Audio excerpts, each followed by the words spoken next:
Perfect.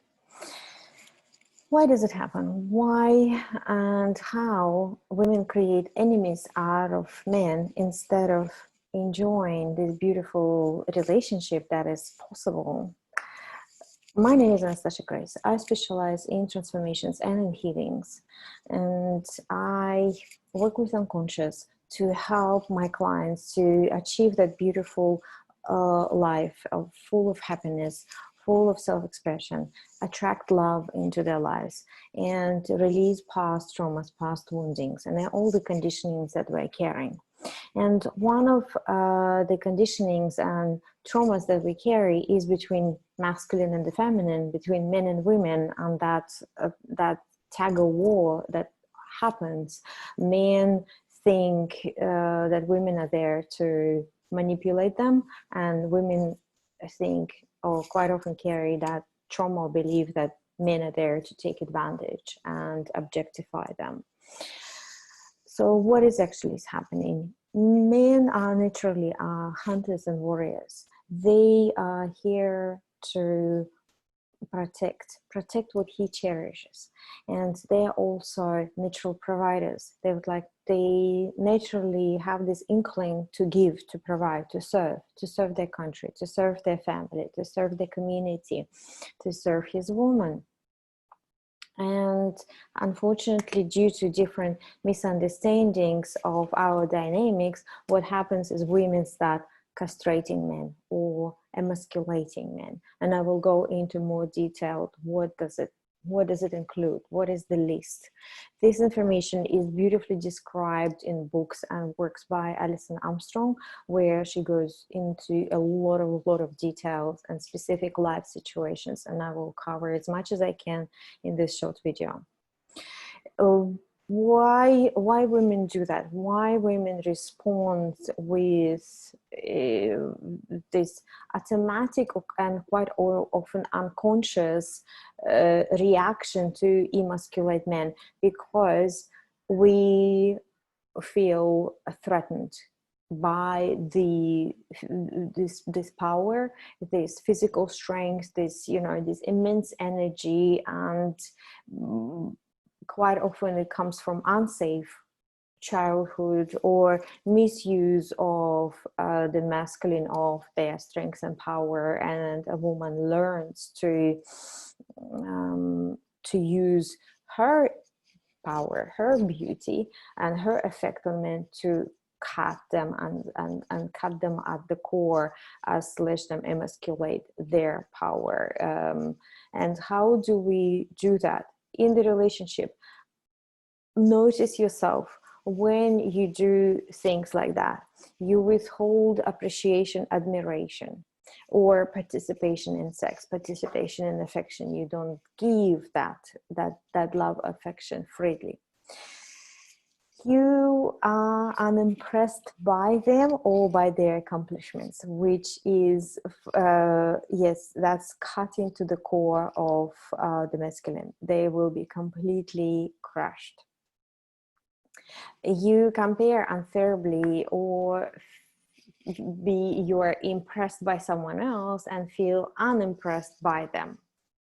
You don't trust them. You feel you think that they're insincere. When a man shares something or tells you, you don't believe that that's the truth or that's sincere. When women feel that they don't need men for important tasks, when they complain, when women expect men to act like women, they expect them to have similar ways of being with them, with the world, being just as connected and expressive and just as flexible and just as we are, and they are not hairy women, they are men. They're very, very different. When a woman doesn't allow a man to help her, when a woman demeans his ability to provide, bring financial to bring finances into the family, by interrupting them, by criticizing, by complaining, by not being interested in their passion, by accusing men of control, by being impatient, by rolling your eyes, by taking over the tasks that you just gave them. And that's quite often happens in households, very, very often, really common, right? We give some kind of a task to a man, or we hope that he's going to do something, and then we just keep checking on it, keep checking, keep asking, keep checking, or just eventually just take her over, like, that's fine, I'll do it myself. Make them feel that they're not good enough for you, using a demeaning tone, especially if it reminds them of the way the mom was saying something like demeaning in the childhood, not accepting the compliments, not being open to them, closing off. So what happens for the men in that moment is they lose their power, that masculinity, that incredible power that they have. It's they shrink, and quite often as a response there will be fury or rage, quite aggression. They could even strike out, because that's their like it's some quite often controllable response of them feeling weak. They will strike out with the force. And quite often they just, in complete disbelief, they're shocked. What happens in families, or relationships between men and women, in long-term effects of emasculation. So what you can notice in his behavior is that instead of cherishing you, admiring you, and carrying you around in his arms, he's competing. He sees you as a competition and someone he has to protect himself from, and someone he has to bring down. You seriously don't want to create a relationship with your man when it's like when he's competing against you, because that is scary. His only focus is to bring you down. What else is, you can notice that, like, less of intimacy, lack of intimacy. So he's keeping his distance. He is not sensitive. He's not vulnerable. He's not soft. He's not dropping into this space of emotional and physical intimacy. Instead of being trusting, he'll be suspicious. He'll be reserved and watching, and not seeing you as his partner or the buddy. Instead of respect, he'll disdain. He will try to put you down. He will act in a way to put you down. And in Spain, instead of responding with love, they will respond out of protecting themselves and surviving. And when a man needs to survive, he uses all of his resources to protect, to survive, to kill whatever is at his sight, and preserve whatever he has. So those behaviors you can notice, and they could be like little, or they can be big, they could be huge. And quite often in communication with women and clients, I can give you different examples, but one of the big one, right, that happens when men and women split up, and during the divorce, man just goes and takes everything, or he fights for his money, and there's just huge mess, because that's when he's acting out of fear. He feels disrespected, emasculated,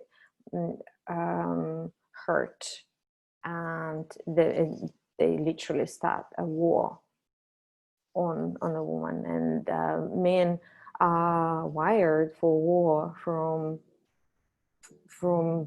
the beginning, from their DNA. From the testosterone is this powerful hormone that drives their competitiveness, that gives them that incredible strength and resilience and moving forward, and then single focusedness. So in war they are dangerous.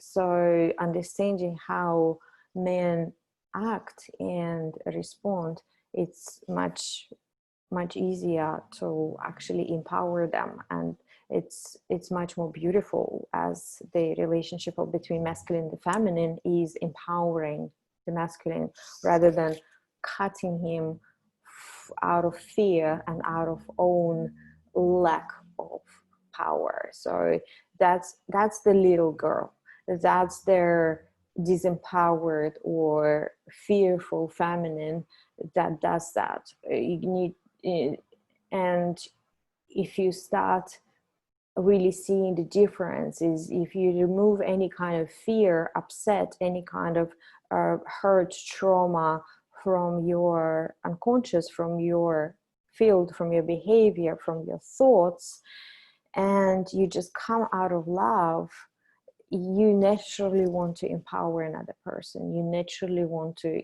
lift them up and raise them up. So what happens for men? Why they can get emasculated so easily or cut to the core at their ego so easily? Because women are overwhelming for them. Female energy, with all its sensitivity, with all this softness, with all that glow, with all that beauty, with all that sexual oozing and sexual attraction, and this aliveness, it creates some disturbance in the wiring for men. They become completely mesmerized. They love feminine energy. They need it for their own aliveness, to feel into that softness, to feel into that beautiful energy. So men need women. They need them from the day born, and sometimes they feel disempowered by that longing, by that intense need, especially after puberty, especially when the sexual energy, testosterone kicks in, and the need for a woman becomes overbearing because the hormones are just driving them crazy. When a man is nurtured by a woman, he gives himself completely. He's fascinated, he feels alive, he's in full admiration, he's in full service, he's in full trust. He opens himself up completely. So imagine the most hardened, tough persona can just completely open up and show you his softness and his vulnerability and his beauty and everything that he is, everything he stands for. He can open up in that space when he knows that he will not be emasculated, he will not be betrayed, he will not be compared or looked down upon. And when the feminine, with her beauty and her essence, does not manipulate him, but rather gives herself with the same level of trust, with the same level of connection, with this huge, massive receptivity that the feminine is capable of. So this way he feels empowered when that happens. The more woman surrenders, the more woman gives herself away and able to receive him, the more empowered he feels. He feels like a king. He feels like on top of the world, and he will die for you in that dynamic, because you are that woman that understands him, appreciates him, sees him. She can value his sexuality, his masculinity, his intelligence, his drive to everything that he is. And in that place, there won't be any cheating or lying. They will not go after another. They will not look at another woman. I mean, they will look physically, but they will not put their energy into another woman, because they got everything they want, everything they need right here in this relationship, in this dynamic. So I invite you to have an audit of your relationships and your relationship with every man that you interact with, not just your partner. Or if you don't have a partner now, have a look how you behaved before. Where did you actually emasculate? And there is no point of going like, but he did it first, he hurt me first, or he did that first thing first. When we're coming into love and becoming into connection, it's essential that you fully forgive and let go of what person has done in the past, and you start from scratch, and you start with giving, you start with gratitude, you start with appreciation, you start with giving yourself away first, and without expecting anything in return. And then you will see what a person comes back to you with. And if they're coming back with the same beauty, the same generosity, with the same love, it's incredible connection. If they don't, well, it's just the person is not on the same level with you yet.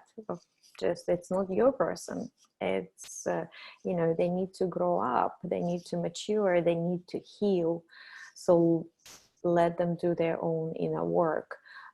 Your inner work is always about healing your wounds and coming into more love and sharing more love unconditionally for yourself and for other people. So take an audit of your relationships. How do you relate to your father? How do you relate to your co-workers, male co-workers at work? Do you unconsciously or unknowingly emasculate them, or do you treat them as women or expect them to be like women, and when they're not, you get agitated and impatient, and then disrespect them? And how are your dynamics right now in your relationship? What are you planning? What would you like to create? Would you like to be treated like a true queen? Would you like to be nourished and loved and accepted and seen and worshipped? If so, start worshiping yourself too. So I help men and women to change their life by healing those past wounds, and by coming to the place of forgiveness and nurture for themselves. And once those wounds, traumas, conditioning, beliefs, all of that shed and all of that removed, there's this huge new level of abundance, juiciness, love, incredible connections come through. If you would like to create that in your life, I do have a new program that starts next month, and there is an opportunity to work with me one-on-one. Please feel free to ask any questions. As always, lots of love to you, and lots of love in your relationships. It's Anastasha Grace. Thank you for watching.